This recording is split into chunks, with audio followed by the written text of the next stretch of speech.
Hi, I'm Michael, and welcome to Beyond the Screenplay, the podcast where each episode we do a conversational deep dive analysis into a film.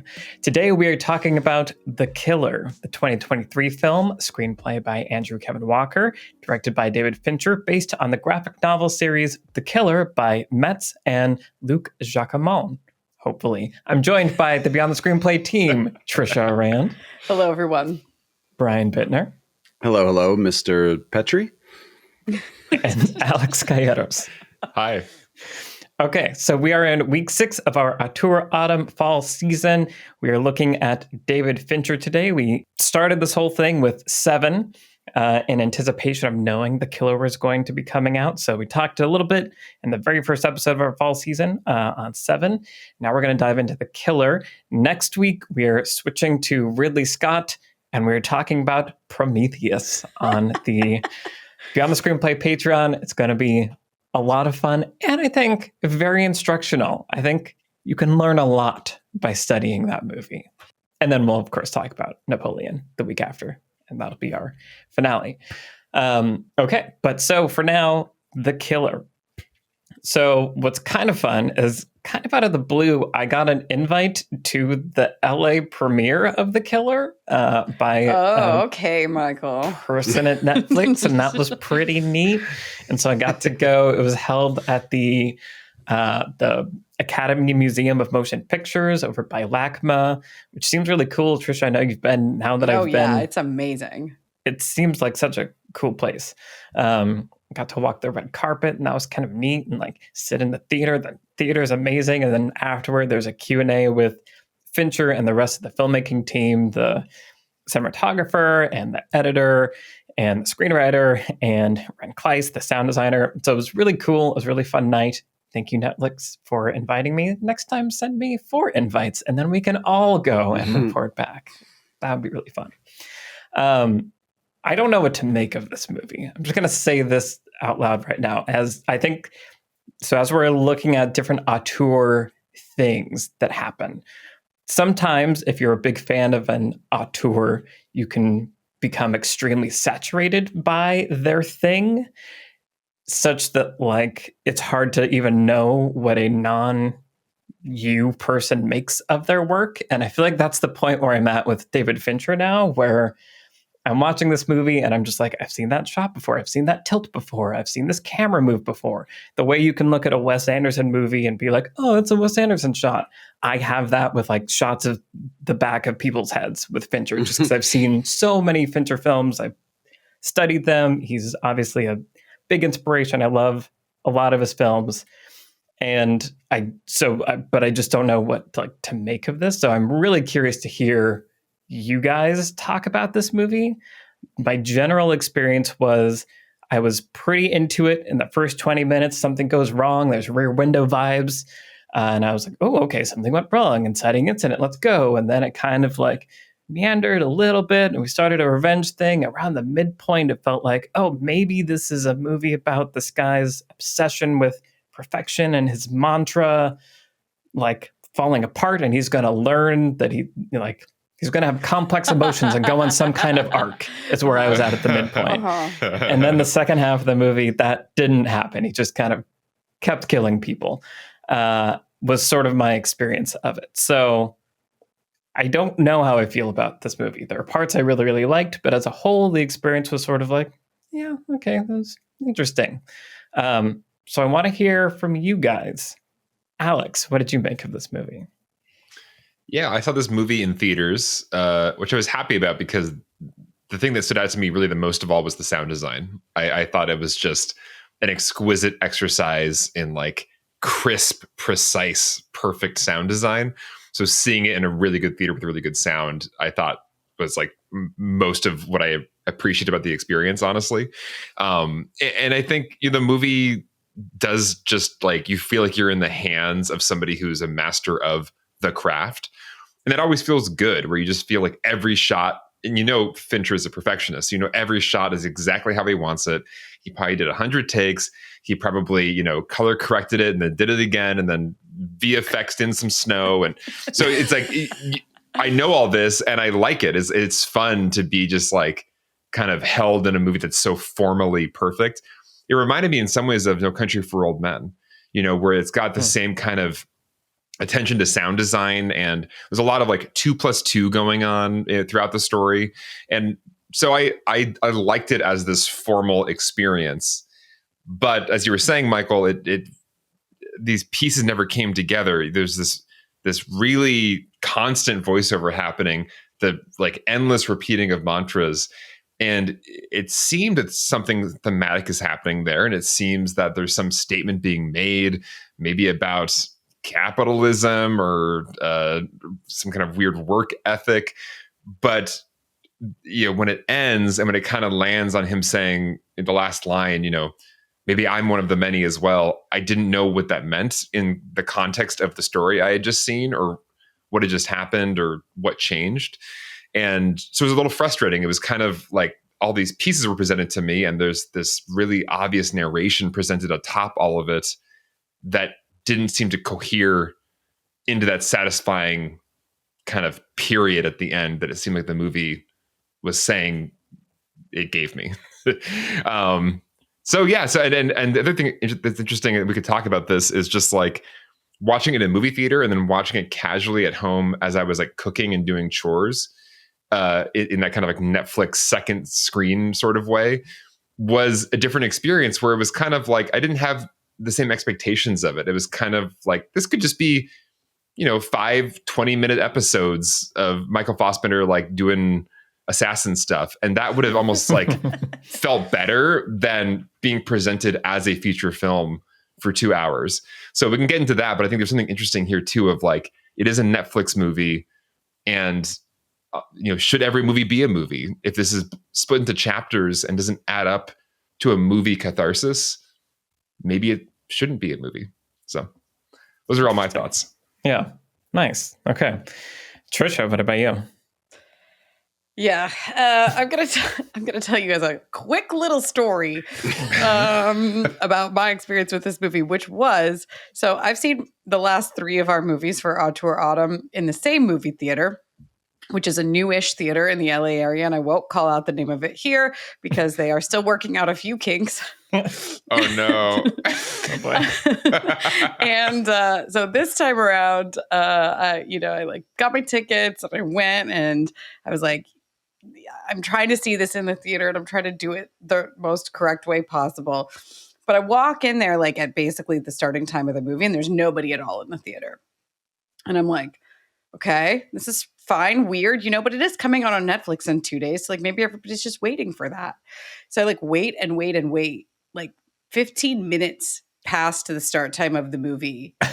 And a couple other people trickle in, but still commercial, just like commercials are showing. And I'm like, okay, you guys really got to get this started now. So finally the trailers start, and as the trailers are going, they're like for like horror movies. And you know how much I love horror movies.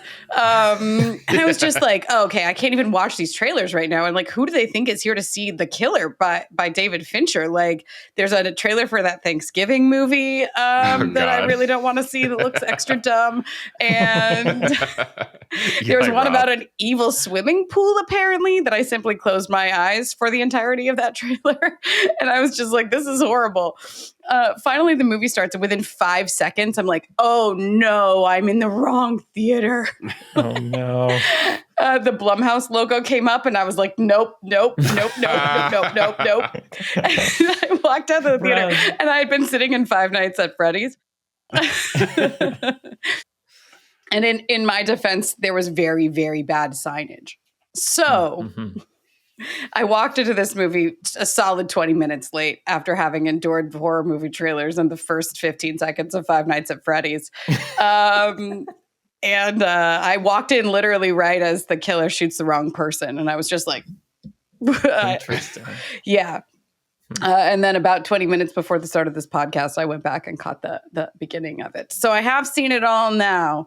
But my experience was closer to what you're talking about, Alex, where it was just sort of episodic. And I was just, kind of watching it at my own pace, apparently.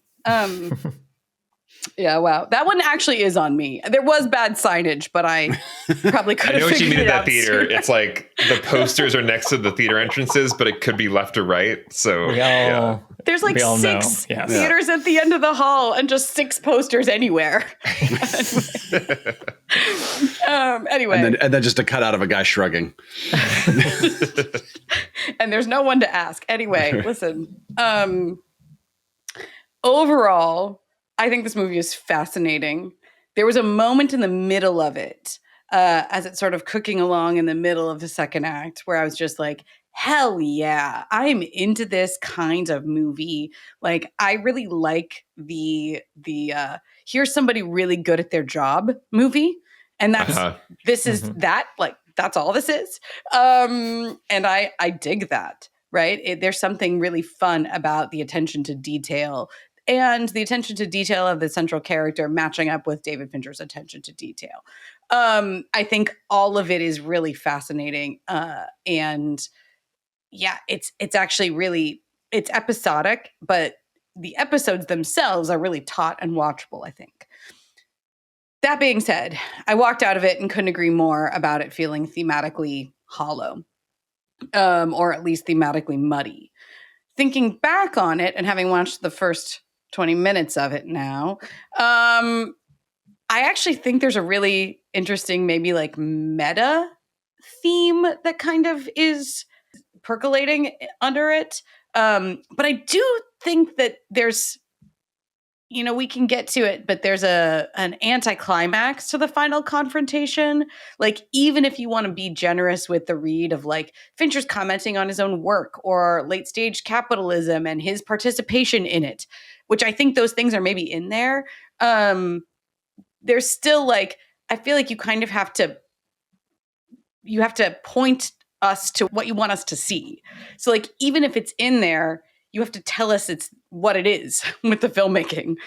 And that final confrontation with the final boss, I'm not sure does that. And neither does the very brief coda. But I'm like desperate to get to all of that with you guys. So yeah, that was my scattered experience with the movie The Killer. Cool. Okay. And Brian, what about you? Yeah, I feel like I thematically connected to this movie really well. So I'm excited to talk about all of that. Like, there was something that clicked for me where I went, oh, okay. And then I just sort of rode that through to the end. I agree it's muddy, and I agree that I wish there were certain things where it was like, oh, that's a more clear choice, or that thing means that more. But also the fact that it's a little muddy meant my partner and I were talking about it the whole way home. We went on a hike this morning. We were talking about it. It's like, we've kind of discussed this movie and like the theme and the protagonist like more than we have in, I don't know, 2 years or something of other movies that we've seen. I think that's really cool. And I'm really excited to talk about it with you guys. And yeah, I'm sort of having two, in terms of just my overall thoughts about the movie, I'm having these two different thoughts. One of which is the movie itself. Like I said, I found the themes to be interesting. I was entertained. I liked it a lot. And then there's this meta macro thing from an auteur autumn standpoint where I'm like, I want more from Fincher, who maybe is my favorite filmmaker. And I feel like this is just like, you took 6 years off, to go do House of Cards and Mindhunter and that kind of thing. And then you came back with Mank and then The Killer. And I'm kind of like, where's the next big one? Where's the next Fincher movie that really pushes that envelope, And I think regardless of how you feel about the last Tarantino, Nolan, Scorsese movie, like, they all feel like this is a person who is doing the thing that they do at 10 and pushing the envelope and kind of doing something that feels like this is interesting and exciting and maybe kind of weird. And they're doing it really well, generally speaking. And I feel like this movie feels a little familiar. It feels a little safe. It feels a little, kind of just, I saw it in the theater and it's like, no, I kind of feel like I'm at home on a couch watching this on Netflix, like there's that sort of weird, like, kind of feeling to it. So yeah, again, the movie in a vacuum, I like a lot. And then sort of, oh, this is what I get for now. It's just sort of, I want a little bit more. but also Fincher doesn't owe me anything, and I want him to make things. I want him to make things, and I want him to make things that he is excited to make, and I'm happy that he is doing that. You know, so I'm forever supportive of whatever that is. But there's definitely a part of me that's going, yeah, but when's the next Seven or Fight Club or Social Network? Like, when's the next thing that feels like it's a boom in the sort of cinematic landscape, I guess. Yeah. As we move through our Auteur Autumn season, I continue to think that there is no one better to sponsor our show than Mubi. Mubi is a streaming service where each and every film is hand-selected by expert curators who are passionate about elevating great cinema. From iconic directors to emerging auteurs from all around the world, there's always something new to discover. And here to tell you about one such film you can discover on Mubi is our very own Brian Bittner. Well, speaking of auteurs, Room 237 is a documentary on Mubi about Stanley Kubrick's adaptation of The Shining. And it's really fascinating because it's interviews with several different people who have their own theories about what it means. Like, this means he's talking about faking the moon landing, and you can tell by like the rocket ship on Danny's sweater and this and everyone's opinion is so detailed. And I remember watching it just thinking, like, some of this seems a little far-fetched. And then I realized, oh, the filmmakers know that at best only one of these, 8 people being interviewed can be right. They're just taking a sort of almost non-judgmental, instead of saying, here's what we think The Shining is about, they're just sort of letting other people tell you what they think it's about. It's really fascinating. It's really interesting to hear all the theories, just all the thought that these people have put into it. So yeah, Room 237 on Mubi, highly recommended. Nice. Kind of sounds like personality tests, where to me half of the fun is watching people react to their personality test. Like, reveals more about the people. Right. The Shining is one big Rorschach test. Right. Awesome. Cool. Well, and with a 30-day free trial, you can experience Mubi's library of films for yourself. And by signing up, you're also supporting Beyond the Screenplay and helping us to continue to make new episodes. So why not try Mubi for free today? Just head to Mubi.com/Beyond the Screenplay to start your free trial and discover a world of great cinema. That's MUBI.com/Beyond the Screenplay. Thank you to Mubi for sponsoring Beyond the Screenplay. Yeah, I feel kind of similar. The note that I wrote to myself was like, I miss movies where Fincher was telling a story. Like, I feel like both this and like Mank, there are narrative elements, like the story is being told, but like going back to, like Gone Girl, Social Network, like Dragon Tattoo, Seven, like really cinematic, epic stories, lots of things happening. Like that's the Fincher that I really love. And I think he does a really great job doing those things. And it does feel like there's been more. Mank was obviously a personal project. This feels kind of like a personal project also. And like, it's cool that we have a Netflix that allows directors to do personal projects that couldn't be done elsewise. But it is that like, but I also want a little bit of like forced constraints, like make it like, I want him to make a movie that has to open on a Friday night. Like he talked about when he was making Panic Room. Like, I don't know. So yeah, I also have a lot of like, you want more Panic Room. I would definitely take a Panic Room. I love Panic Room. Yeah. I want to clarify like that we're hearing you right. You want more Panic Room from David Fincher. I would, like I said, I would certainly take a Panic Room. All right. We're going to talk about Panic Room at some point. We're going to zoom through the handle of a mug and talk about Panic Room. Perfect. Okay, well, yeah. So a lot of things on the table here. Themes, the Fincherness of it all, the perfectionism, the sound design. Something that struck me, though, that I'm kind of curious to dive into for a second, and you guys have already mentioned this, is voiceover. As like, I hadn't thought about that as being a Fincher thing, but it kind of is a Fincher thing. Like thinking about Fight Club, very heavy with voiceover. Benjamin Button has voiceover. Gone Girl has voiceover. Yep. House of Cards. Yeah. Like House of Cards. Constant, talking to camera. Yeah. Yeah. So just interesting use of voiceover. And I think, that's very front and center in this movie, obviously. And I think that's kind of what made me wake up to that. And the way it's used in this movie is really interesting. Like, this movie is clearly playing with perspective a lot, and it's very subjective. You're in like Michael Fassbender's head sometimes, but also just in the spaces with him sometimes. The sound is like very literal, like in terms of its orientation to the camera. It's one of the things they talked about at the Q&A was Ren Kleiss, the sound designer, saying they almost wanted it to feel like there was a camera or there was a microphone attached to the top of the camera pointed at whatever the camera was pointed at. And so if you're cutting from a shot and it's 90 degrees rotated, the sound's going to rotate 90 degrees also. And that's a little like unconventional. And so, yeah, just interesting use of perspective. And I'm curious kind of what you guys make of the voiceover. We have this protagonist who really says very few lines. And even in the voiceover, a lot of what he's saying is the same mantra over and over again. So, yeah, just curious what you guys like made of this and in general, Fincher's use of voiceover in his films. Well, I think one thing I do appreciate about this movie a lot is the focus of the story, right? Where there's nothing superfluous to this particular character's like journey from point A to point B to point C to point D, throughout the story. So there's no B plot. There's no there are no other plot threads that are interwoven anywhere. There's nothing else that's like gonna pay off or come back. It's like we're just with the killer. That is his name. And we're just with the protagonist of the movie, Michael Fassbender's character.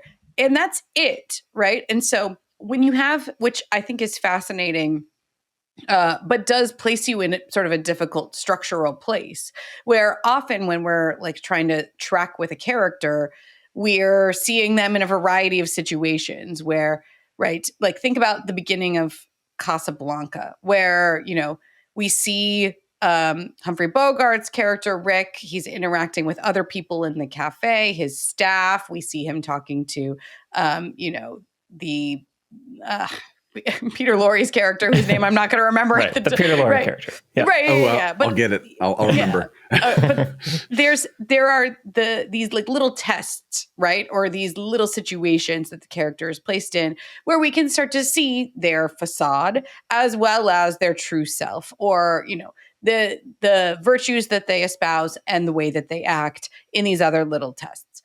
But when you have this razor focus on this sort of one track story, then you're kind of forced into a place where there's nothing else to show us who the character is. So you're basically putting yourself in a position of having to tell us who the character is. So the only way to do that really is in voiceover, unless you give the character somebody to talk to, which isn't logical in this situation. He's going to just have to talk directly to us. And I think it works okay. I think it's like, for the most part, when we hear the character's voiceover, it's just this mantra, it's just these values. And yet the thrust of the plot, once his partner is, injured, is totally in opposition to those values that he claims, right? He is fighting a battle he has not been paid to fight. He is getting emotional, right? He has empathy for the girlfriend's brother who's like there for a second. He's obviously acting in a way outside of his value system. And so his constant repeating of that fact doesn't change the fact that whatever it is that he's doing is not in line, is his true self, right? It's not his facade acting at that time. And so it's okay. I think there's too much of it at the end of the day. Like, the first 20 minutes are just that. And I get it. I get the pacing. I know what you're doing, David Fincher. I'm like, I see all of the details. It's really fun to see Michael Fassbender doing yoga, talking about murdering people. I'm into all of that. But also, it's the first 20 minutes of the movie that's just that. Which I just saw 20 minutes ago. And I was like, wow, this is what I missed. Okay. But yeah, like, I don't know. I think that that's an interesting, you're kind of putting yourself in an interesting screenwriting challenge puzzle by telling the story that you're telling in this way. Mm-hmm. Also think about the fact that this is based on a graphic novel. Right. And I can almost picture the things he's saying as those little, kind of like square text bubbles alongside these images of the killer doing his routine. And so there's something interesting too about that translation from graphic novel to screen. There's a certain type of writing and a type of inner monologue that I think almost pairs with kind of comics or graphic novels that is just different from other types of monologues. And I could actually feel that in this movie. I can't quite put my finger on it, but it felt right that this came from a graphic novel. But I agree with you, Trisha. It was interesting how wall to wall it was in that first 20 minutes, to the point where it was almost threatening to kind of zone me out. Like it was so constant that the dynamics weren't there anymore. It was just on constant monologue.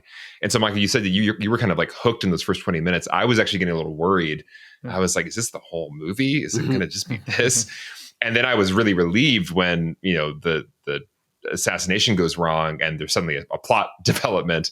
And then I was hooked. But those first 20 minutes were actually kind of rough for me to get through, because of that wall-to-wall nature of it. Yeah. Interesting.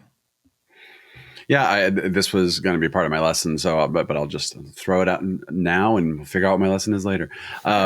Which is, I was totally into it for those first 20 minutes. And I think there's something I was thinking about was, we're used to movies about someone with a staunch philosophy and then a story world that challenges it, right? It's always sort of throwing things at him to make him change his mind. And I think it's really interesting when the challenges are coming from the protagonist himself, where he is saying the things, he's saying his mantra, and then something makes him go, no, stick to the plan, don't do this, right?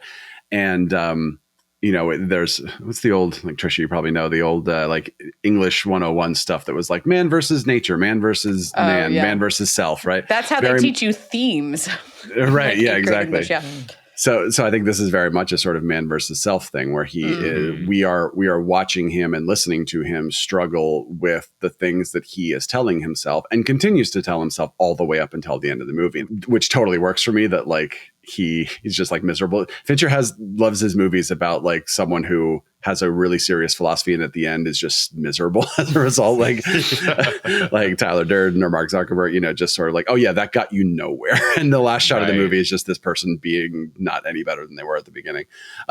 So I think voiceover is a very interesting way to communicate that to the audience, where the voiceover is not just doing narrative work. Of course, it also is in character work, but it is doing like this sort of thematic pressure onto the protagonist's own self work, where he is saying a thing and he is convincing himself of something. And he is like, by telling us his philosophies, he's convincing himself of this thing that who knows if he actually believes it, but he feels like he has to in order to sleep at night at all.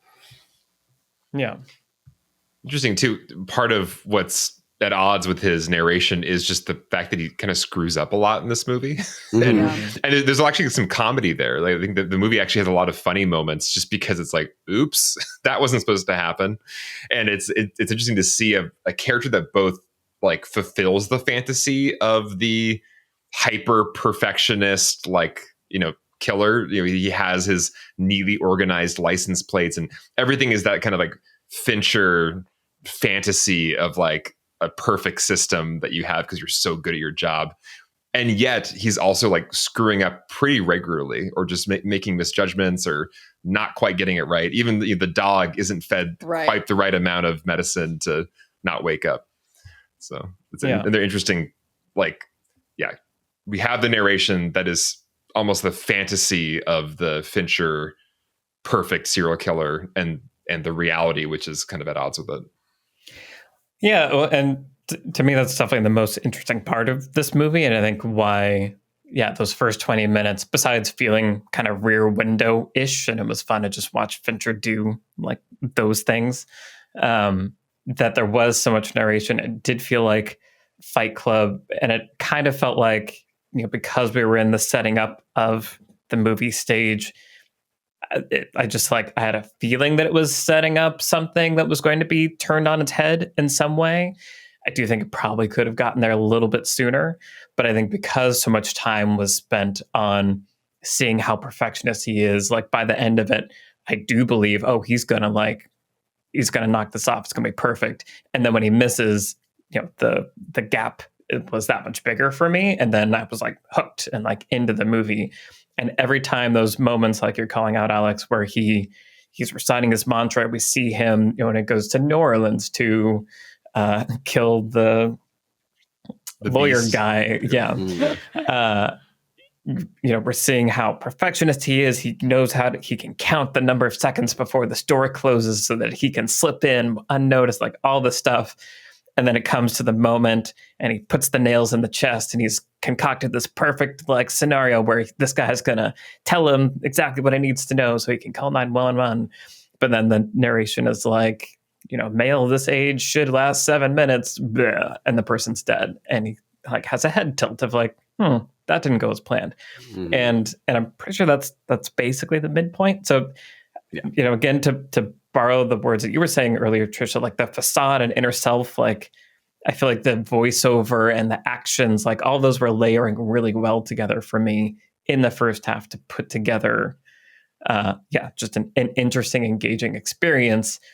It's just that then it never like continued to develop past that. In our Collateral episode, we talk about how inner self and facade, they're on kind of a crash course. In the middle is where these two, like the line going down of the facade being worn away and the inner self rising, those collide in the midpoint.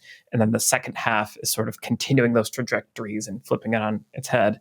I don't know that happens in this movie. I feel like I think it's the opposite that happens. I think what I found so fascinating about the character arc and the theme of this movie was how and when the filmmakers are pushing you away from the character.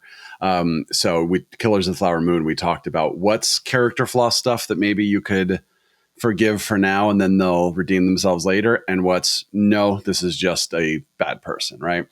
And I was thinking a lot about Nightcrawler and American Psycho with this movie, where those are movies where like right off the bat, they're just like, this is a bad person. Like you are just going to watch a movie about a bad person and you can enjoy that and you can have a blast watching like themes and all this kind of stuff. This movie is like, okay, he's an assassin, fine. And then you've got the cab driver, which is that moment of like, oh man, I wish you hadn't done that. Mm-hmm. But okay, like I'll stick with it here and we'll see, like I'm not on your side, but like, okay. And then the sort of plot midpoint, I think, is him getting the information that he needs from Dolores is her name, the assistant. And then the character midpoint is when he chooses to kill her. And to me, that was when I went, oh, okay. The movie is saying, if you at all were still with this guy, like, no, like if you are still with this guy at this point, like that's on you, I guess. But for me, it was just like, no, he definitely didn't have to do that. She already knew who he was and she had all the information, right? So she's not going to do anything. That was to me saying he has made this choice. So maybe it's the facade taking over to your point, Michael, right? Where it's like, he's just this, like there is no, okay, we're going to redeem this guy by the end. But then I was able to engage with the movie in a different way, like watching Nightcrawler from the beginning, where I'm going, okay, if you're just telling me this person is not someone I'm going to morally align with, then I can have a good time and think about it thematically. So then I was like, oh yeah, this is just a movie about someone who worries about himself and doesn't care about what else is around him. And I think that's really interesting. We'll get into it later, but like, that's really interesting. State of the world right now, state of people is just, we are worried about ourselves. We're not worried about who over there is suffering because we just want to take care of ourselves. This movie has a lot of Amazon Postmates. Like, look at how easy it is to just kind of live your own life and do your own thing. And if a person that you care about is in trouble, then you're going to go do whatever you have to do. But if this person over here on, this cab driver or this whatever, if they're in your way, well, that doesn't matter because they're not real people. They're over there, and I think to me, that's what I engaged with so hard thematically with the movie.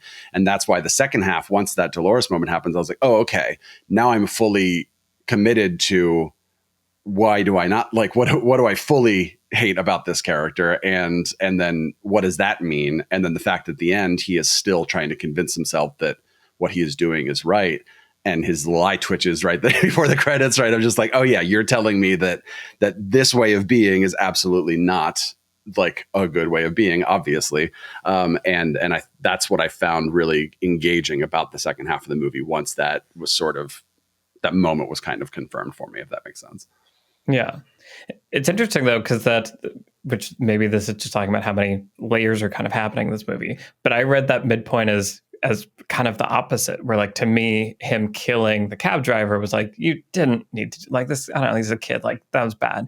Sure. Him killing Dolores was like, you didn't need to do that, but at least you gave her like the death she wanted. Like Right, she requested it to be that way. Like, so like that felt like, oh, you're kind of wearing down you're saying this thing, but you're like kind of taking exception and kind of being empathetic here. So it felt like it could have been on that course, but he is still killing her as you're calling out. Right. Interesting.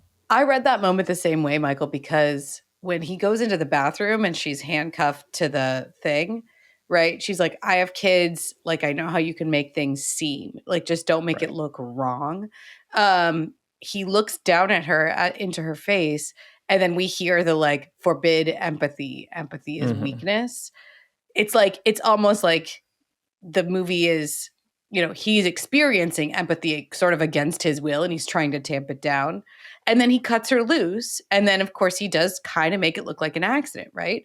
And so I kind of read it the same way, where it's like, he's not ready to let somebody live, but he is bending a little bit his own rules here for Dolores. And so, yeah, I was convinced that he was more moving in that direction, maybe where, well, what it really signaled to me was that his choices were going to be more difficult choices, where it's like, if this, or at least, sort of, he was going to be presented with thematically difficult choices that were going to force him up against his mantra or his worldview, in direct opposition to them. So I really was expecting, as it went along from that point, the hitman, I guess, that he goes after in Florida is like, that guy's the hardest to kill physically. Maybe not the hardest to kill emotionally, but still there's a struggle there, right? Like, there's still a struggle as it's going along. So that's the next person he kills after that. And then I was like, there's the amount of effort should be proportional to the character work that's happening. And so I kind of was expecting that. And then I agree. I think it doesn't. It really, really fizzles out when it gets to that final guy. Mm-hmm. Well, and what do we make about the Tilda Swinton sequence? Because I love the scene between the two of them. It's just delightful to watch her give a monologue at Michael Fassbender and sip whiskey, and it's just fantastic. But it's interesting because it does feel like an important scene, and there's something. The movie's telling me something meaningful is maybe happening here, but like we're talking about, like how it resolves doesn't feel meaningful I like the last moment where we see that she was ready to kill him with a knife. Like I love I like how it ends up, but also I wasn't sure what the whole thing meant for him in his journey. How did you guys interpret that sequence? Yeah, it's a really interesting one, because I think, like you're saying, Alex, it felt like it was like that scene where someone's going to tell you the truth about yourself, right, Mr. Protagonist. Like, and she's, just immaculately executed on all fronts, that whole scene. But it did feel a little hollow. And I think maybe it is because between that midpoint where I think, like you're saying, Trisha, that idea makes a lot of sense to me, of like, each choice is going to get harder and harder. It felt like that wasn't the case. And that's the whole trip to Florida felt just kind of like a detour, playing the same level, but on hard mode. And you're going to fight more people, but it didn't feel like it was pushing him as a character. And so when you then land in the Tilda Swinton, here is the truth you don't want to face, it felt like, oh, right, we're getting back to character arc stuff briefly. And then, as we've said, it kind of fizzled out after that. So, yeah, it was this weird scene. I had the same feeling of like, on one hand, this is brilliant and I love everything it's doing. On the other hand, it's really not landing for me, and I wish it was. And even like the bear story, which was like a fun, like movie monologue story, like I don't know, parable, but like I couldn't quite tell what it was a parable about and like how it described him and like what it meant for him and why he was there. So yeah, it was a scene that was like projecting at me that like it was doing all these things that you would expect from this scene in the movie with the truth being told, and I didn't understand what the truth was, and that was a little bit frustrating. Thematically speaking, I guess I've decided that this movie is sort of about late stage capitalism and the gig economy. And I noticed immediately this time, and by that I mean 20 minutes ago when I sat down to watch the beginning, that he's in a WeWork, right? Of course, when he goes to kill the first Mark, and then also, of course, there's like a delivery guy that brings just like the mail and throws it in the door, and then there's the McDonald's and the tourists, and he's like, I used to rent on Airbnb a lot, and those super hosts love their nanny cams, and like there's so much of that in here, right? There's so much of like all of these brand names, the Amazon locker, the like Equinox, the gym, all of this stuff. The way that people insulate themselves from other people, but also just strive to get one step above the next person in this like really cutthroat, late stage capitalism kind of way. And the opening monologue is very much about that, right? It talks about the many and the few, right? And he's like, the blood of everything, the mortar that holds it all together is that the few have always exploited the many, and you need to make sure you're part of the few and not the many. And then, of course, the button on the end is addressing that very thing. Maybe I'm a part of the many. Maybe I'm just like you, even though we know he's trying to be part of the few. Mm-hmm. And I do think it's interesting that the tour of revenge takes him through a lot of different places, right? People who are the very lowest of the low, like the taxi driver, who again is kind of working like this gig job, and he's living essentially in poverty, right? All the way up to the billionaire in his office.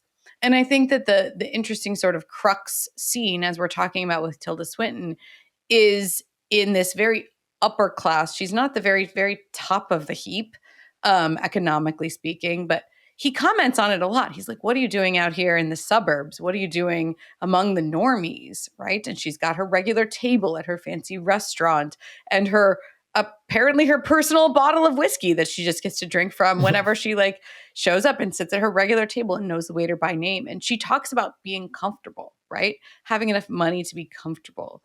I think the movie is very much sort of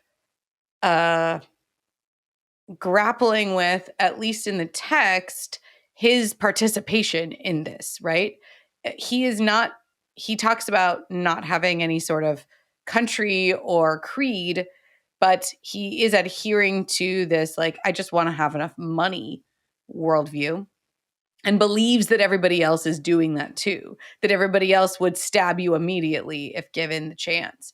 And so that's kind of, I guess, what the movie is, I don't know, really sort of getting into is that true, right? In this world, is there space for real connection? Is there space for real community, I don't know, can these two people who really don't have to kill each other, they both happen to be assassins, but could they just share a drink over this table and everybody walk away, right? And of course, the answer is no.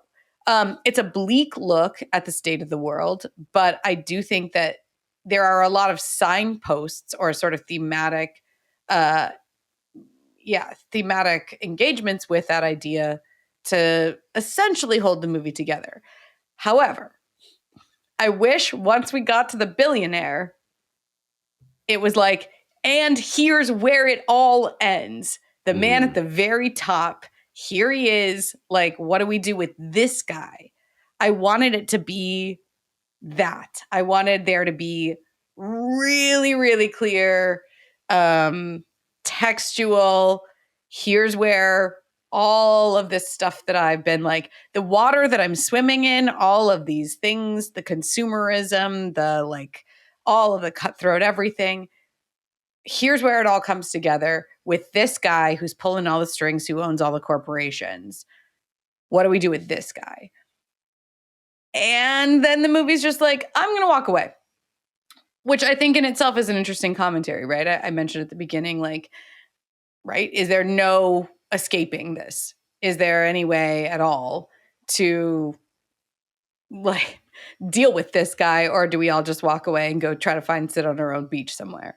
Or just in our own house? Why do you go back to your own house? They literally found you there already, sir. Anyway, but just, I think the movie is raising that question potentially. There's this like sort of, that's what I kind of mean, is that there's this meta theme to it, but it's not very strong in the filmmaking once we get to that guy. I think it's incredibly strong in the filmmaking with the Tilda Swinton character, because they're literally talking about that, right? But then once we get to that guy, they're not talking about that anymore. Yeah, and I think it's where I'm grappling a little bit now is how much of this movie was the movie I thought I was watching, and how much of it was me trying to like the decisions that I had made about it, now pasting it onto everything. Because what I kind of wanted from that scene with that guy, Clayborn, I think is his name, was for him to be like an actual evil person, but for Fassbender to let him go because he's not in his way. Right. So it's sort of like carrying on with that theme of like, it's not about being good or bad. It's just about worrying about yourself. Literally the line, what's in it for me? Like always think what's in it for me. Right.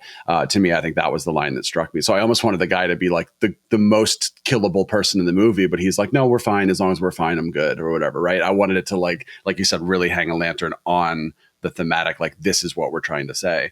And instead it's almost the opposite. It almost is that we're seeing a softening of the protagonist, where it feels like the guy is just kind of hapless. And he's like, I don't know. They said like, I'll do a little bit more. I'm new to this kind of thing. And if I'm reading it correctly, the line where he says like, a guy shows up to your house with a gun, you have no idea why he's here, like is sort of saying like the guy is clean enough in this world to not be like, oh, which of the 17 reasons like, that you might be here to kill me is it? So yeah, there's something there where I was like, I wanted it to be more of this, or I wanted it to be less of that, or whatever. The Tilda Swinton scene, I was thinking more of just like these are equals in a way, and almost to the point where she is like the better of them. Like I want to see the Tilda Swinton prequel, right? So it's almost why I wanted him to like kill the person that we maybe like the most, and then like let the person that we like the least live, and sort of really kind of tie that together and be like, yeah, we are very much saying this guy is sort of he's the anti-theme guy or whatever. But she has that line where she says like, oh yeah, when have we not had like a civilian get in the way between us and eyes on the prize, right? And it's like, so what she is saying about his partner is exactly what he just did to the cab driver, right? Like it's just, so it's kind of saying, yeah, we're both in this together. We're both in this for the same thing. And like the bear joke, I think is a little bit, and Walter White, I was thinking about just that sort of like, oh, I'm doing it for my family. I'm doing it for my family. No, I was doing it for me. Right. This sort of like, you're not in it for the reasons that maybe you tell yourself that you are in it for. And that's why I think that voiceover is so interesting.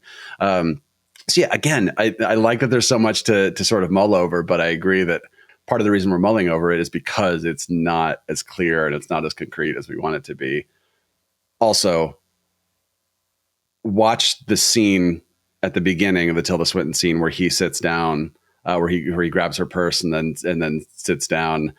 She goes through 8 different moments, and I know what every single one of them means. It's like, hey, sorry, no, that's my purse. Wait a minute, you have a gun. Wait a minute, we're in a restaurant with people. Oh, you're the Dominican Republic guy, and there's nothing really I can do here. No. I'm probably about to die. And then she does like a little. And then before she says like, I wish I had, eaten more Haagen-Dazs or whatever. Right. But like, I cannot stress enough, like what in beautiful acting that is, that she goes through so many things and I know exactly what her inner monologue is in every single one of them. That was maybe my favorite moment of the whole movie. Yeah. Just watching her play that moment was so great. Yeah. It's really interesting because like you guys were saying, the final scene with Clayborn, it feels strangely one-dimensional for being that finale scene, in the sense that it reads to me as just, oh, this guy is the most innocent and did the least direct harm to the woman I care about.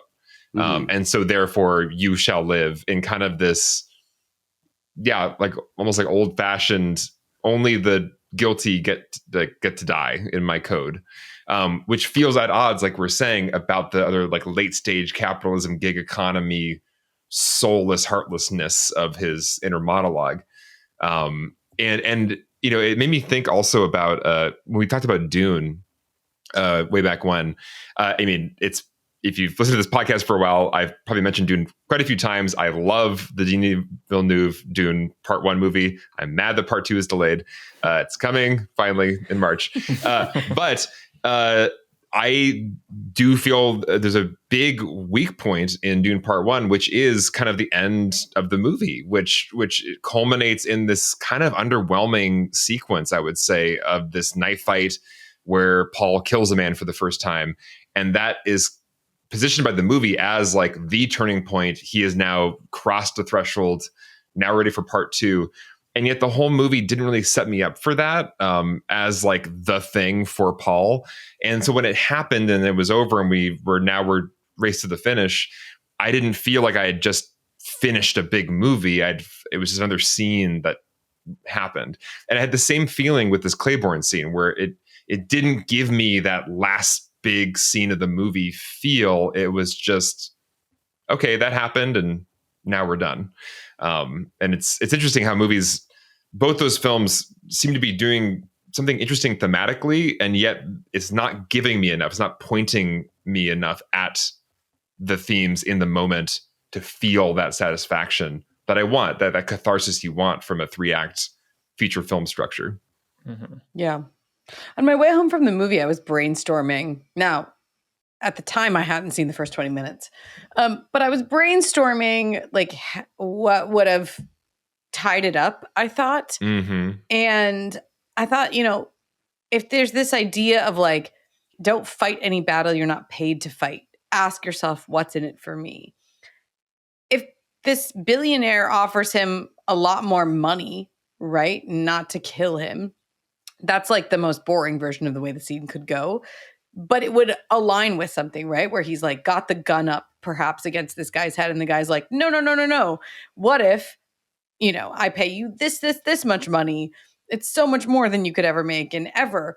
And like, that's the fight that you now have to fight. And like, we kind of see him wrestling with, okay, well, now I'm being paid to fight this battle, right? Or like, do I adhere to my philosophy, which is get paid, or do I get the revenge that I want?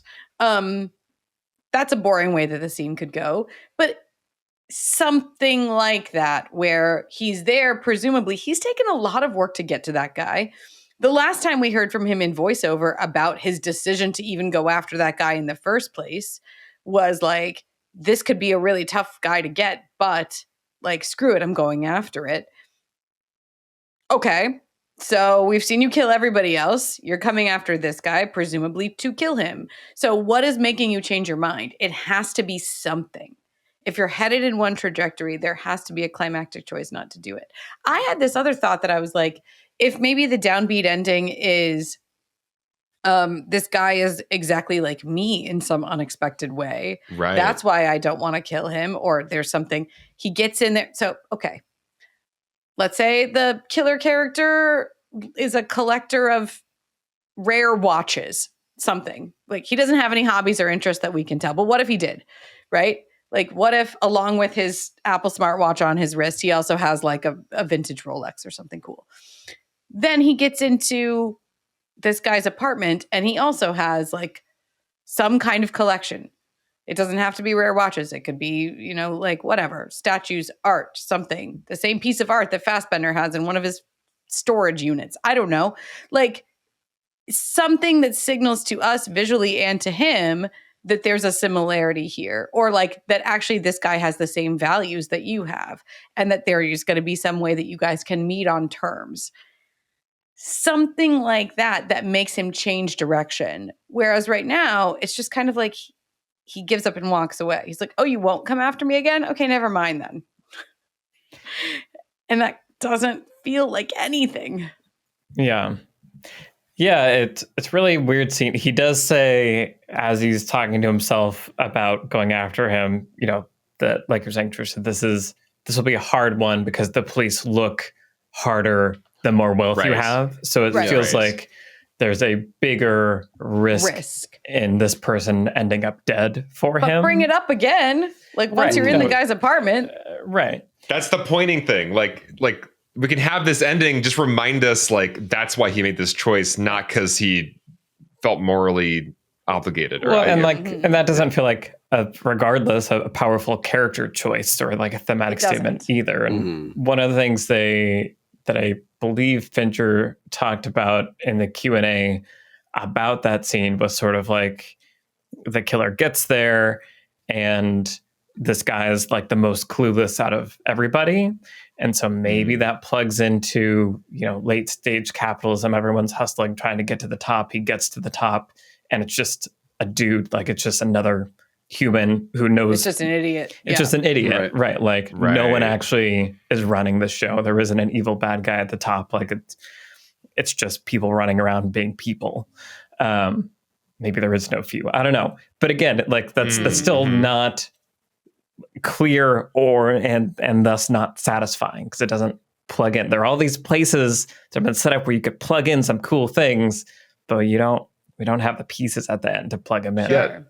Because even another thing you could plug in is more, I don't think it works in a story way, but just a meta commentary on just, everybody turning against each other except for the people in power, the billionaires who the people are fighting each other about, but never them, so I think there's something really interesting there too of I'm going to kill anybody except for people at the top. There's something socially thematic about that, but it's got to fit into the story also to work on both levels. Yeah. I also think, let's face it, movie making and the people who sign the checks to make movies are among the few.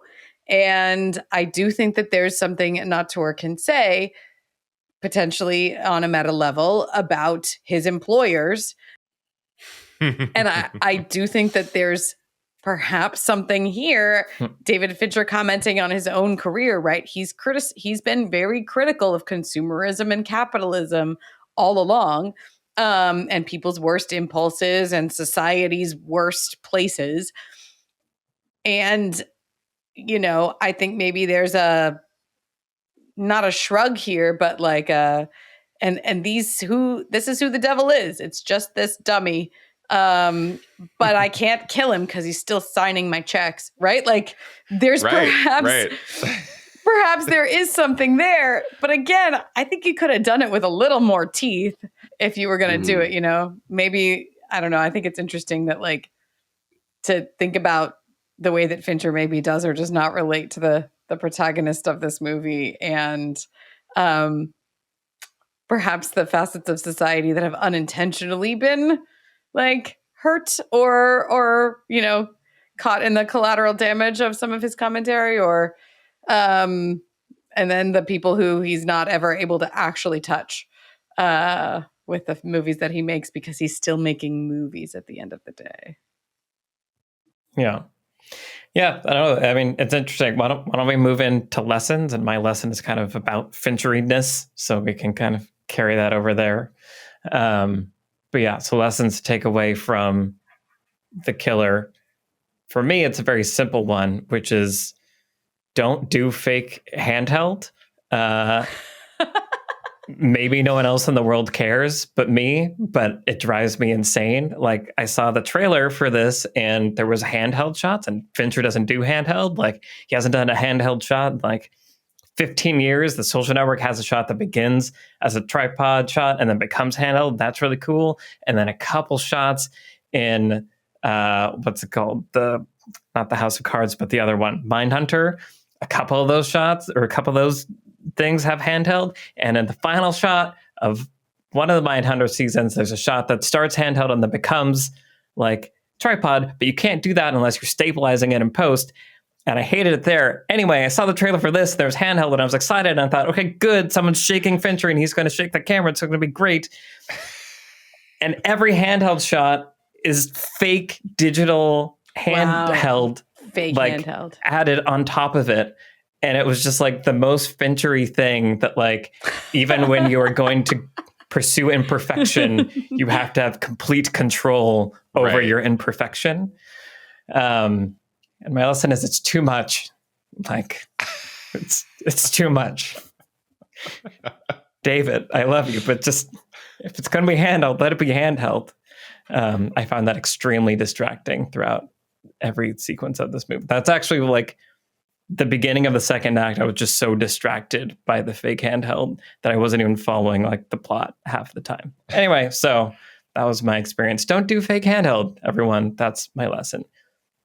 Broadening it out though, perfectionism when it comes to art, I think is an interesting topic. Fincher is obviously a great case study because there's such a pursuit of perfectionism as detailed thus. That, yeah, I just feel like before we wrap up the auteurness of the Fincher mode, where do you guys sit with like perfectionism, like intention in a storyteller? How much room needs to be left for the universe to have a hand in crafting whatever story is being told? So this is not a lesson. This is you just want us to weigh in. It's a lesson into a question, and then we'll get to other you guys. We're doing a detour. It's a question. Back to lessons. Yeah. Fake handheld. It's fault. It's not my fault. Yeah. Okay. I think there is something lost at times in the Fincher perfectionism for me, because I think there is a life that is breathed into a movie when you kind of allow accidents to happen. And I think you can just feel it in certain films where directors kind of find that middle ground where they both are obviously signaling, this is what I intended, I have complete control of my craft, and yet something about this performance or about this shot or about this moment feels like I could never have intentionally made it exactly this way. Like an accident happened and it was beautiful and magical and kind of could never have been planned. And you can just feel that, I think, unconsciously in certain movies. And I often don't feel that in Fincher products, whether it's TV shows or like House of Cards is gorgeously cold and precise and perfect.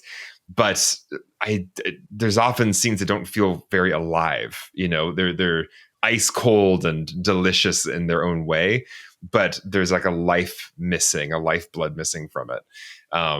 So that's where I sit, I guess, is I really admire and love living in Fincher's worlds. But I think there could be this kind of one more dimension could be added to them if he could find some way to not let go of what makes him, but allow some of that magic accident life to creep into his movies. Yeah, I mean, I think a lot of times the things that excite us the most are the things that aren't quite right. It's if you mock up, like, here is the perfect looking person, attraction wise or whatever, you might be sort of like, okay.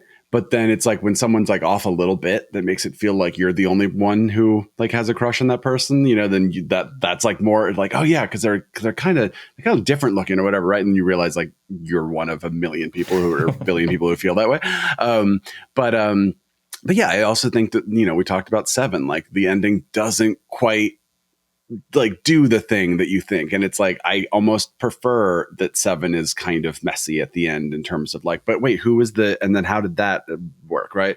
Or I don't know, 2001 or something, right? Like movies that were like still kind of picking apart because it's not all just like tick, tick, tick. Those are two different things, whether a movie all makes sense versus just like being perfectionist about how you do it. But I think it all kind of feels similar, where there's something, if things are done too well and too perfectly, then they lose their allure, they lose their charm, they lose kind of what makes them exciting.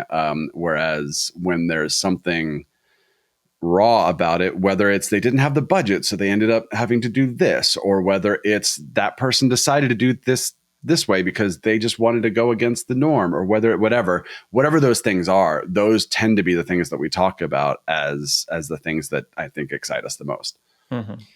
When I think about a movie that has a lot of life in it, I think about Jurassic Park, actually. Like Jurassic Park, it just feels like so much of that movie feels almost spontaneous, and the acting almost feels improvisational at times.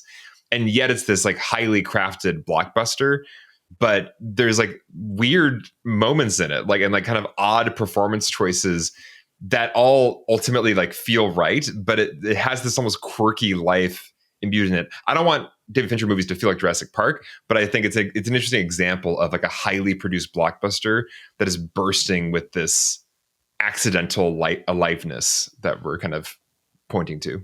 I mean, Spielberg in general is sort of always balancing those things, right? Something that feels very personal and intimate. And like, this is like a weird, I don't know, Alfred Molina, like when he's going to switch the thing and he's doing this like finger thing, like these just like these weird things that happen that just feel like they came out of nowhere, mixing that with what is sort of a perfect blockbuster or a perfect film or whatever. Yeah.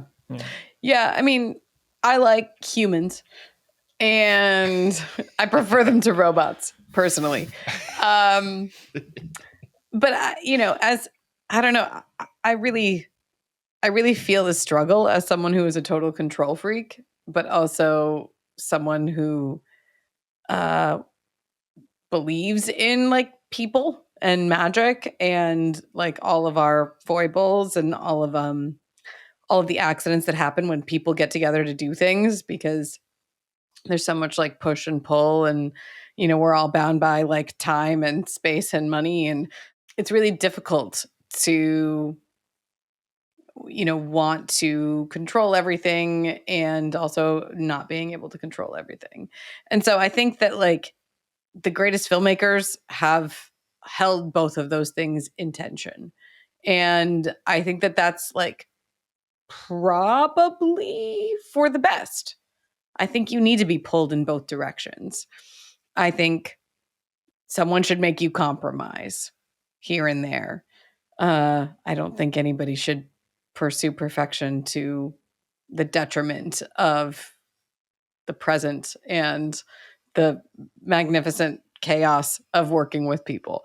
And so, yeah, I mean, look, Fincher's not for me most of the time, or like he's fine, but he's not my favorite filmmaker. And it's because of this thing, right? It's because you can sense that there's this, and part of it's the subject matter, but also it's the filmmaking, right? It's this endless pursuit of perfection that's not always to the benefit of the story and the way that the story can connect with the rest of us people. Like maybe David Fincher's ideal world would be to make movies for robots. They are technically perfect. They're technically perfect. The robots could applaud. The robots would love it. But I am not a robot, so I don't always love it. And that's where I'm at. So, I don't know. Well, it's thinking about the psychology of perfectionism. It's so what are you avoiding in the pursuit of perfectionism? You're avoiding embarrassment. And I think when I think about Jurassic Park, there's some moments that are almost a little embarrassing. There's like a little over the top, performance of this line, or a little kind of like too raw when Allie's like, run, and goes and like jumps on Alan Grant. It's like a little embarrassing, but it's also like messy and human. And I could never see a scene like that in a David Fincher film. Like everything's got to be very freaking cool in a David Fincher film. And I think that's why Seven does feel special, because it does feel like is an early film of his that is allowed to be messy, and humans have a little bit more of a imperfect, interesting performance. Like just thinking about the scenes at the dinner table with Brad Pitt and Gwyneth Paltrow, they don't feel as controlled as latter day Fincher.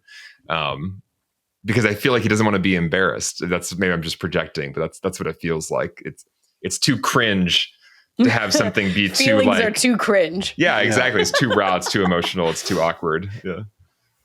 Yeah. I mean, I think I'm sure if we asked Fincher, like, why is everything in your movie perfect? He would say, "Oh my God, it's so not perfect. Like, you think everything went perfect on set? Absolutely not. This is me trying to like, no actor's ever going to do exactly what you want. Something's going to fly by on the side of the take that's, side of the shot that's distracting. But now there are all these tools that you can use to fight that war and get it closer to what you want. And yeah, so first of all, I feel like I guess where I'm at with Fincher is what I will say, is that I feel like you've already done it, Fincher. Like, you achieved perfection, and you can henceforth only continue to to achieve perfection with the filmmaking, such that is no longer interesting to me anymore, or like impressive. Like, what's after perfection? Like, what does it mean when you've gone too far and you can turn around and say, like, oh, this view from over here, now I actually see the sweet spot is somewhere else. I feel like that is the continuation of this journey, and it's like a heck of a thing to be able to like have a filmography, as many of our tours that we're talking about do, where like every film meets some like minimum of quality. Like, that's extremely hard. But then what? Like, what is late stage auteur theory? Like, what happens next? Nice. Interesting. Yeah. So maybe Napoleon will hold an answer. I feel like Ridley Scott is an interesting person to talk about all of that with. So I look forward to that. I will say that I guess my lesson is going to be something we were talking about in the last episode with, well, actually, no, it was Killers of the Flower Moon. We were talking about selection of material, essentially. And like, you as a director, bringing what you're interested in and finding material where that thematically dovetails in with what's already inherent in the story. And I really feel like that actually here. Like, I like The Killer more than I like a lot of other David Fincher movies. I perhaps could have said that up top. But I think that there's something really interesting and personal probably happening here, where Fincher sees himself in this character, and there's something like the perfectionism of the character is the text. And there's this fixation on like, if I can just order my life perfectly, I can be successful in this rat race that I've been put in. And that's like, there's nothing better than seeing, 100,000 shots in a row of perfection when you're watching a movie about somebody who is pursuing perfection to the detriment of everything else, right? And I like that about this movie. I think that the filmmaking is speaking directly into the character and directly into the themes in a lot of the same way that Killers of the Flower Moon is, and honestly, probably Sofia Coppola's films as well. Like, we talked a lot about that in what she brings to Priscilla as a subject. So yeah, I just want to praise, I guess, the like, if you're an auteur with a lot of power and you can kind of make whatever you want, then pick something that you actually know a lot about, or where you actually see yourself, because I think that is where some of the most interesting things arise. Yeah. Really quick, calls before I forget, that kind of brings up something we talked about a little bit in Seven, a little bit with Scorsese, of like these directors that don't technically like write, but also clearly have a hand. And in the Q&A, Andrew Kevin Walker, excuse me, made a joke that like, for some reason, Fincher doesn't feel like he should deserves a screenwriting credit, but like, with the implication being he was so involved that like he probably should have a screenwriting credit on this. And so just interesting, again, that aspect of these directors that also clearly have a strong hand in the narrative. So just sharing that thought. Yeah. Alex, what's your lesson? This movie really worked for me whenever we kind of sank into the present moment of a scene. And I think it's just a masterful movie of just like, that's why it reminded me of No Country for Old Men, honestly, was just, there was so many great real-time sequences. We are just immersed in the ambient diegetic sound of a scene. It is, no time is like compressed or expanded. We are just with a set of characters in usually some of the most, stressful situations possible. The killer is here. Now what do you do? And I just loved, even though the movie as a whole didn't hold together for me, I loved anytime we got to those scenes where it's like he's done all of his tricks to get in the door and get in this costume and get to here, and now we're here. And the movie, I think, just is a masterclass in just great suspenseful scenes and a great fight scene too. I mean, I call him the Beast earlier, but I think his name is the Brute in the graphic novel chapter. But that fight scene was just so great because it was dark. It was incredibly, like, the lighting was very dark and moody, and yet the action was so crystal clear and the intensity was so, like, undeniable. The way the Brute was framed made him look just gigantic the entire time. And that's where I did feel like this is the Fincher effect. This is where I feel like I'm in the hands of a master, is just every moment of this fight scene is executed to perfection. And I'm just so happy to be here. I'm not zoning out. I'm not bored because I can't see what's happening. I can see exactly enough to know what's happening. And it feels like he decided exactly how much light to shine to let me see enough to follow the action. Anyway, I don't know if it's a clear lesson, except for this movie, I think, is definitely worth studying in those moments when the killer engages his subject of that chapter, and we just get a great scene of some sort, whether it's a brutal fight scene or a suspenseful dialogue scene. They're just all masterclass scenes, in my opinion. Yeah. Yeah. And the sound design, obviously, in that scene throughout the whole movie, but that scene is just, Ren Klyce is insane. He's probably so the best good. ever. Yeah. Brian, what's your lesson? My lesson is this movie shows you what happens if you listen to the Smiths too much. But no, it's funny because there is something. Well, there's two things going on here. One of which is I was thinking about why this movie doesn't feel, on a sort of meta level, this movie doesn't feel new or exciting or fresh. And it's because, like, everything in this movie I've seen before, and not everything, but like a lot of the things. So, I've seen Boondock Saints and I've seen Baby Driver. I've seen the guy put in his headphones before he's going to go kill someone or before he's going to go investigate the crime scene or whatever, right? And then the Ren Klyce of it all is every time we switch, whether we're in his POV or not, then the music changes to either be sort of in, the kind of non-diegetic versus diegetic. And I thought, okay, that's interesting. And I think it's like, Fincher is taking something that feels familiar and trying to be perfect with it and trying to do his best with it. But kind of what we said with Sofia Coppola, right? Like her last two movies, where I was saying, like, oh, she does something I've seen before, but better.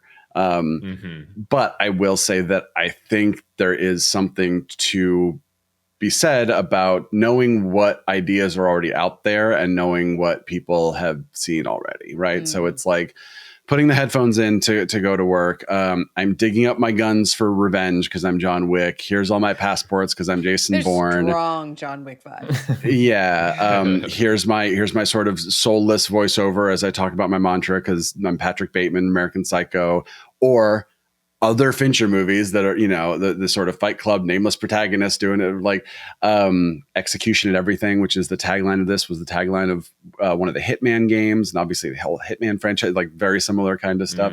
So I think that I like this movie, but I think part of the thing I was saying at the top of the episode about there's something here that is leaving me wanting and wanting me to be more excited and what's the next thing, is how much of this movie feels like stuff I've already seen before, even if it is well done. So I guess, there's sort of a lesson there about just knowing what is out there and knowing that, yes, maybe sometimes people want more of what's out there, but you're probably not going to be doing anything exciting or groundbreaking if you recycle those ideas. Also, this graphic novel is written from like 98 to 2014, I think. So probably it was based on some of these movies, right? So it's probably like they're seeing these movies and then they're putting those ideas into their graphic novel, and then now we're making a movie about that. So it's sort of is like this recursive, never-ending kind of thing happening here, which maybe just keeps it from feeling like as new or exciting as I would like it to have been. Yeah. I think that is a really interesting thing with, the auteur of it all, again, is like, do you expose yourself to other things, or do you Right. say like hyper siloed and like, I'm not going to watch anything else, I'm just going to make my movies and not have any receive any input?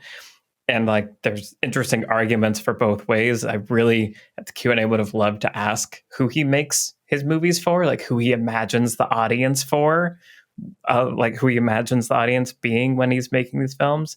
He did kind of make a comment of like, he's not really interested in engaging in filmography, and that he's just kind of making whatever movie that he's making at any given time. Would have loved to push that more. But yeah, just it's an interesting thing of how much do you want to be influenced by other people. You can try to avoid that at all costs, but then maybe you're not receiving anything new or interesting that's spurring creativity. So, well, yeah, peek behind the curtain. That was a conversation. I think something Michael and I fought about a little bit in LFTS videos was me being like, well, there's already a video on this, so maybe we should watch that. And him, Michael being like, no, because then we're not making my pure vision, or we're not doing my thing. And it's like, those are both perfectly valid points, right? One of which, Right. and just like you're saying, one of which is I can only make the thing that is me if I don't have that external input. The other of which is if it's already out there, then people want to see what the next evolution of that idea is, right? And that's all fair. That's all valid. yeah, making things is hard. Randomly, but because we're probably never going to talk about this movie again, on the way to seeing this movie, I had the thought, because Death Cab for Cutie had just played a concert. I was listening to the Death Cab for Cutie cover of This Charming Man by the Smiths, and literally my brain was like, I feel like Fincher might randomly put like a Death Cab like song in a movie someday. And then in this movie, it's the Smiths, including like that song that they covered. So that's the end of my story. What else have you guys been watching recently? Brian, what have you been watching recently? Hey, Trisha. I watched Brian, Network yes. for the first time. Oh my God. What did you first think? time. Yeah. Oh, man. It's awesome. Right? Such a good movie. Yeah.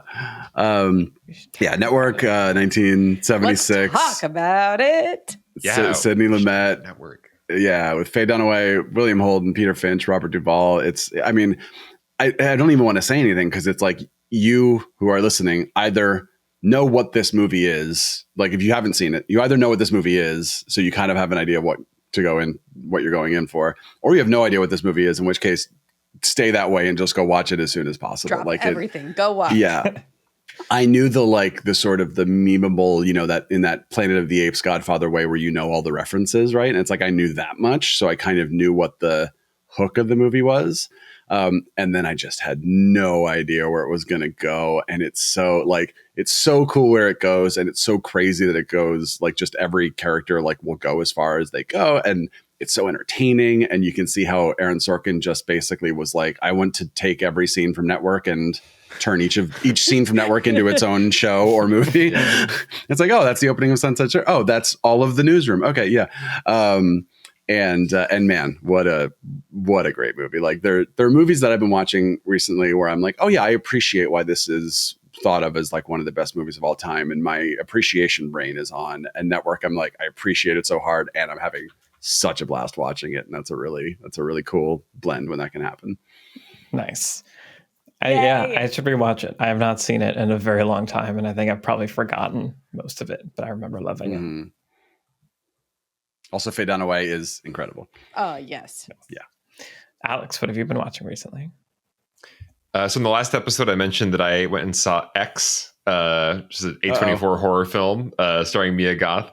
I have not watched Pearl yet, which is the prequel to X, but I watched Infinity Pool, which also stars Mia Goth. Wow. The new Brandon Cronenberg movie, and it is a Cronenberg movie, that is for sure. It takes place in this like fictional country, which I didn't understand at first, but it's like a fictional like island vacation spot where their like local laws are actually really brutal and insane, and so the tourists are in like walled compounds. And the kind of hook of the movie is that if you do commit a crime, even by accident there, it's all like capital punishment, but because they want to encourage tourism, they can make a clone of you and kill that person. So that's kind of the hook of the movie. And then it goes from there, and body horror ensues. The darkest parts of human nature ensue. So if you want to dive into the darkest parts of the human psyche, check out Infinity Pool, starring Alexander Skarsgård and Mia Goth. Wow, it is dark. I like the sort of I'm thinking now about Francis Ford Coppola movies versus Sofia Coppola movies and how they could be more different. And then David Cronenberg movies versus Brandon Cronenberg movies where it's like, okay, yeah, that's the lineage is very clear. Yeah. Nice. Okay. Trisha, what have you been watching recently? Yeah. So last night, actually, as a matter of fact, from when we're recording this, I watched a new screwball comedy.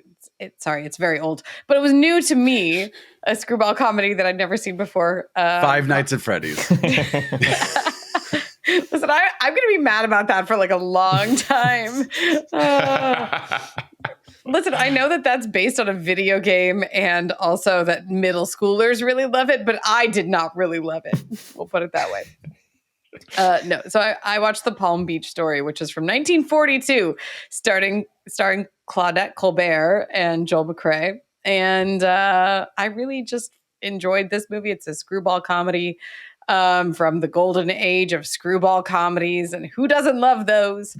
And I don't know, it's one of those films where it feels surprisingly mature and not at all clutching its pearls about like sex and marriage and all of these things. And Joel McCrea and Claudette Colbert are married.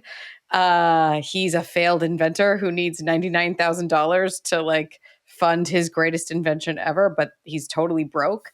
And she's super hot. And she's like, listen, I'm super hot. If I divorce you, I can marry a true millionaire and get you the money you need for your invention. I'm more useful to you, divorced to you, than married to you.